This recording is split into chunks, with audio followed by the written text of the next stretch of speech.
Здравейте, приятели! Какво се случи? Времето е студено. Както виждате, има сняг. Ама то като дойде ни пита.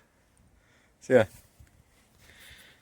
Прибираме се от магазина и в един момент усетих, че дясната ми гума ми е малко мека. След като разтоварихме продуктите,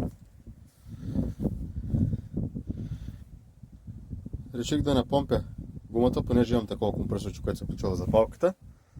И в един момент колата умря. Ударохме ток от другия автомобил. Запалихме колата, откачих клемата на акумулатора и колата огасна. Съответно си помислих, че са свършили четките на динамото. Обаче, уви, четките на динамото са си доста добро състояние. Сега ще ги върна обратно. Ще се опитам някак си да ви покажа как се случва целият този процес. Така че евентуално, ако ви се наложи някога да сменяте четки, да имате някаква представа за какво иде реч. Каква ми мисълта? Мисълта ми е, че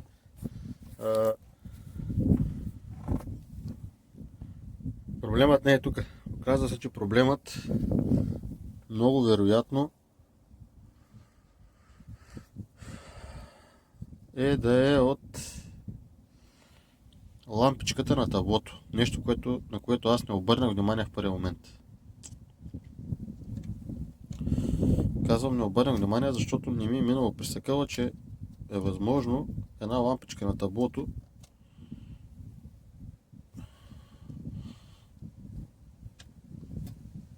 да накара автомобила да спре да работи. И ако някой ми беше казал, че лампичката на таблото може да е главната причина за това колата да не работи, щях да му се изсмея. Да. Сега, обаче с една ръка ми е малко трудно да ги поставя.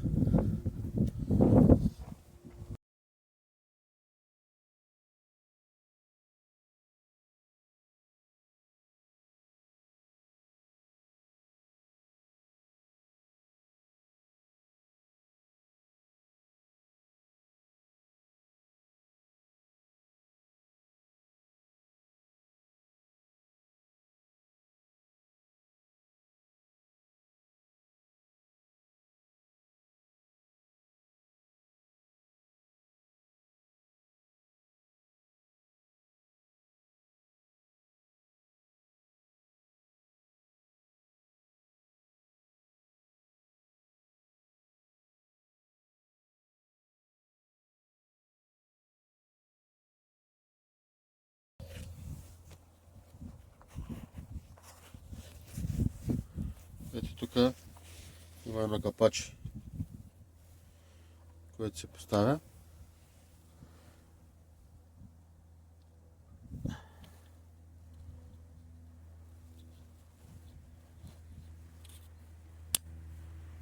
Штраква. След което имаме едно малко болче с ключе 7.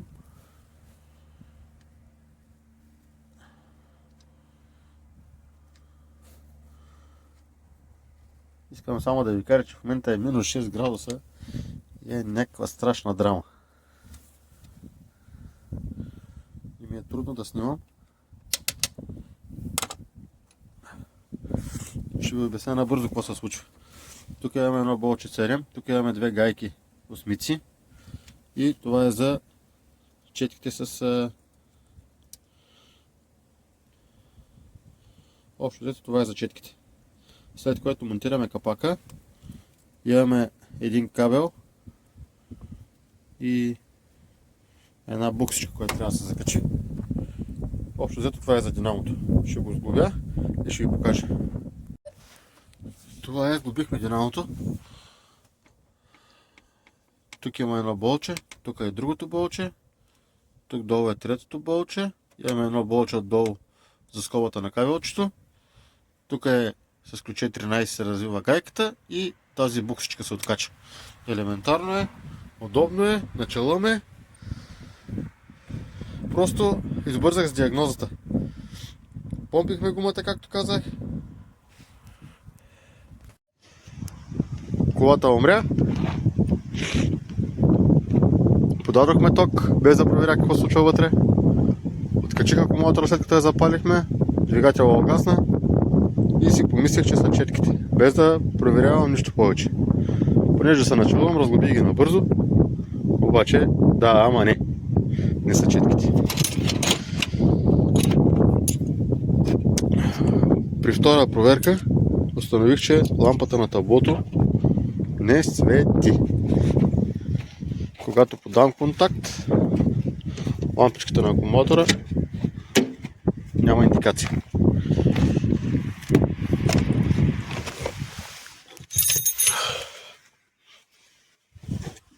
Сега ще ви покажа какво се случва вътре.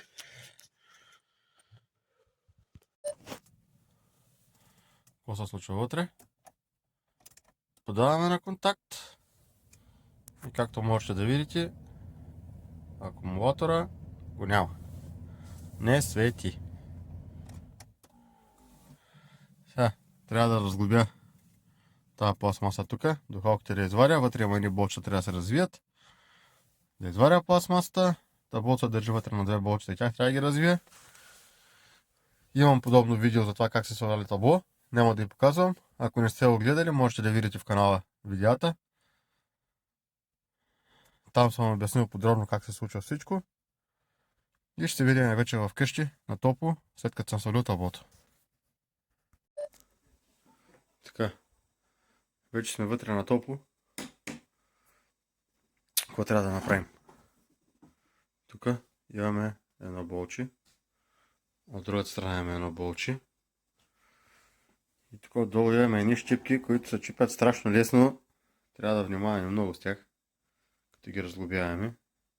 Случва ми се на други да ги чупя. Дано да не се щупят този път. Като отворим капака, ще видим вътре как стоят нещата с лампичките. До сега не съм сменял лампички. Нямам идея как се сменят, какво се прави. Нямам спомен какви бяха като модел. Сега като ги отворим ще видим.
Така, какво се случва тук? Ето го нашия блок, който е за тази лампичката за акумулатора. Би трябвало да излезе лесно, само с едно издърпване. Сега тук има някакви кабели прикарвани. Нямам идея за какво е това. Може би нещо, някакви светодиоди за аларма е било. Може би. Най-вероятно някаква аларма тук, нещо на времето е светило. Не знам дали ще мога да я използвам. Със сигурност няма да мога да я използвам. Тази, която е от алармата, защото тя е по съвсем различен начин, като виждам тук. Извинете, че нещо ми бяга камерата.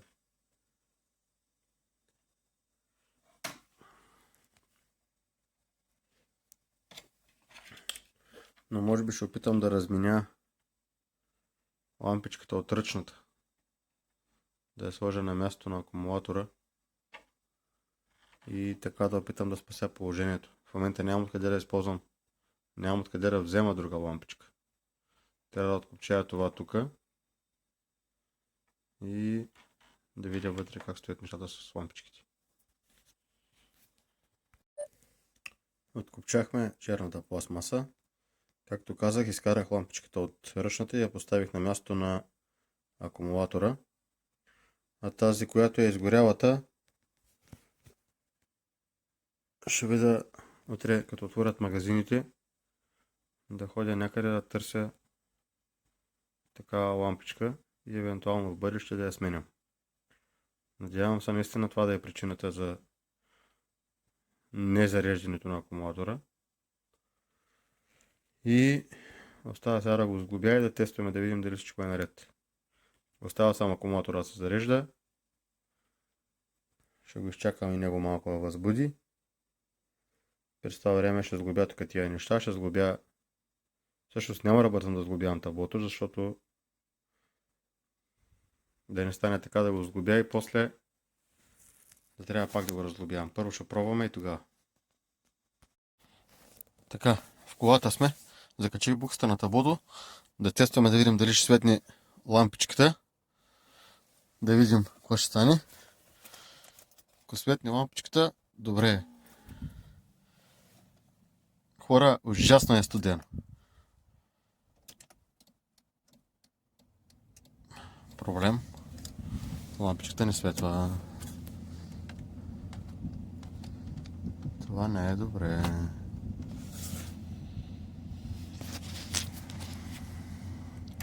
Значи проблема не е от таблото. Не. Лампичката не светва. Продължаваме да търсим проблема. Така, успях да реша проблема с зареждането на динамото. Не съм решил проблема с... Тоест, не знам точно откъде идва проблема към момента. Успях да накарам динамото да зарежда, но проблемът остава или слаба спойка вътре в таблото, някъде по платката, или някоя писта на платката се е прицакала. Или другия вариант е кабелът, който е от буксата на таблото и стига отпред до динамото. Сега какво съм направил, ще ви покажа, ще ви обясня и се надявам да ви бъда полезен. Тъй, какво направих? Както казах, проблема е или в кабела от динамото до таблото, или в самото табло, тъй като студено е, не ми се занимава, нямам време да се занимавам. Най-бързият вариант, който е, взимате си плюс след контакт. Подчертавам, след контакт. Слагате си една и такава сигнална лампичка. Най-обикновена лампичка за 2 лея. Обаче много е важно с жичка. Лампичката трябва да е жичка, а не LED. В никакъв случай LED. LED няма да ви свърши работа.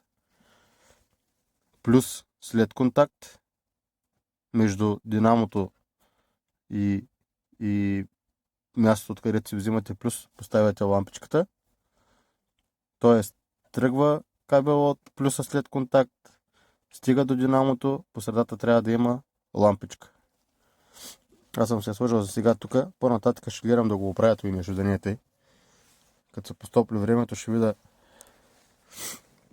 да опитам да прозвъня кабела, да видя дали всъщност кабела е прецакан някъде. И ако е прецакан кабела, да си пусна просто... Тоест, не, аз вече съм пуснал кабел.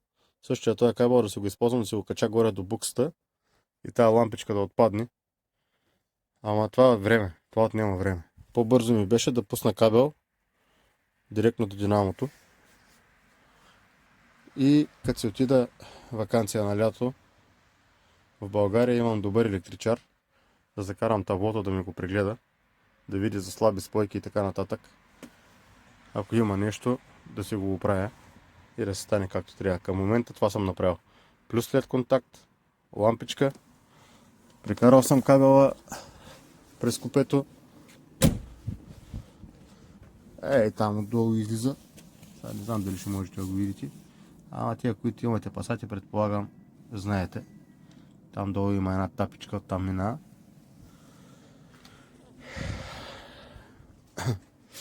И стига до ето и тънкото кабелче. То е за таблото. Най-вероятно или този кабел някъде е прецакан тук из гофрата с годините. По-скоро тук до динамото няма да е. То ще е някъде тук из тези кабеляци, предполагам. Не съм го преглеждал точно откъде минава, къде отива, докъде стига. Или вътре до таблото на букста. Също е вариант. Там се причупва също. Може и там да е прекъснат. Може и таблото да е проблем. Не съм проверял, т.е. аз няма как да проверя таблото. Гледах платката, но видимо не виждам нищо. Трябва да си го види човек, който се разбира от такива работи. Аз с просто око и то не е обучено да гледа такива неща, не откривам нищо по платката. Може и кабела да я пак казвам, но като се стопли времето, тогава ще го гледам. Това е. Връзвате си тук кабелчето, пускате си го вътре, една лампичка, фащате си плюс след контакт и нещата се решават. Най-бързо и най-лесно. Разбира се, не е правилно, но към момента това е варианта. По-нататък, като се постопли, ще се опитам да го направя по-практично, по-прибрано, да не е тъй. И евентуално, ако е проблема в този кабел, да си го пусна горе до буксата на таблото и да си го вържа и да се приключи. Да не е така по този начин. Но за сега това е. Фарчетата брутални, светят много готино. Вече ще стане почти година. Изключително доволен. Ако не сте си ги направили, направете си ги. Наистина е удобно. Това е за сега. Харесвайте, лайквайте, шервайте, абонирайте се за канала. Имам много идеи, просто нямам време да ги правя. Ходим на работа и така. А пък и сега е студено, не е много забутане. Окей.